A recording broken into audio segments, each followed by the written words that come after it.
Hello friends, welcome to my channel Solving Questions with Gauri ma'am. Last year के GAT B के paper से question solve कर रहे हैं। The two strands in double helical DNA are held together by hydrogen bonds between. DNA के structure में hydrogen bonds कहाँ पर होते हैं ये हमें पूछा है।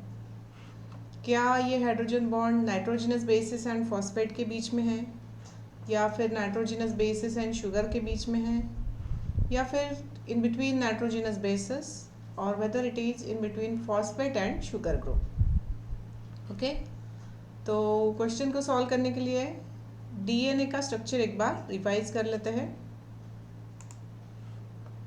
ये जो फिगर है ये मैंने बायोकेमिस्ट्री बाय लेनिंजर इस बुक से ली हुई है।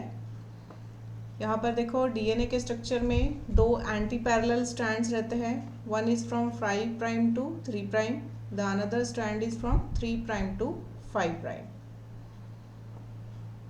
यहाँ पर ये जो बैकबोन है ये बना हुआ होता है शुगर और फॉस्फेट का।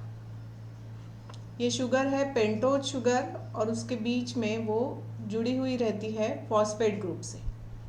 ठीक है, तो इस तरह से शुगर फॉस्फेट का ये बैकबोन दोनों तरफ है और इसके बीच में देखो ये बेसेस स्टैक्ड रहते हैं। जैसे एक के ऊपर एक हम कॉइन्स रखते हैं, कॉइन की स्टैकिंग, तो उसी तरह से कुछ उसी तरह से यहाँ पर बेस बीच में रहते हैं and they are stacked on each other and they are bound with a hydrogen bond. तो इन बेसेस के बीच में जो ये ब्लू कलर की तीन तीन लाइन दिखाई गई है ना, इस तरह से हाइड्रोजन बॉन्ड शो किया जाता है। तो इस तरह से यहाँ पर बेसेस के बीच में there is a presence of hydrogen bond. Bases adenine and thymine जो है these are having double hydrogen bond, यहाँ पर आप देख सकते हो। whereas bases guanine and cytosine, nitrogenous bases guanine and cytosine are having triple hydrogen bond. Hydrogen bond एक non covalent interaction है, ये परमानेंट इंटरैक्शन नहीं होती है।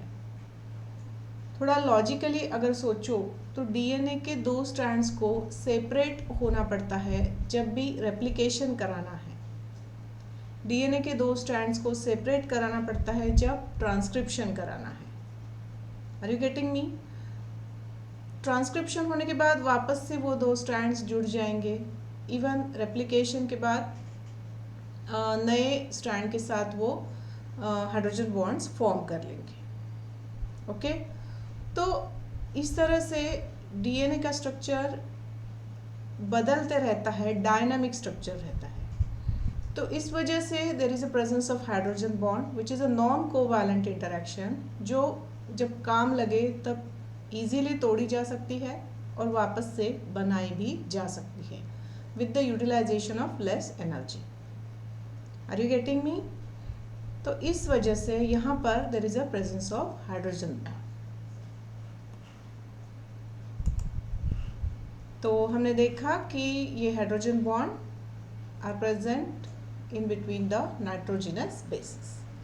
तो इस वजह से ऑप्शन सी जो है ये इस क्वेश्चन का करेक्ट आंसर बन जाएगा। With this I am concluding with today's video. मैंने मेरा मेल आईडी यहाँ शेयर किया है। अगर आपको गैट बी के पेपर से किसी क्वेश्चन का आंसर चाहिए, कुछ एक्सप्लेनेशन चाहिए, तो आप ज़रूर मुझे शेयर कर सकते हो। I request you to please like, share and subscribe for my channel and also to hit the bell icon. Thanks for watching.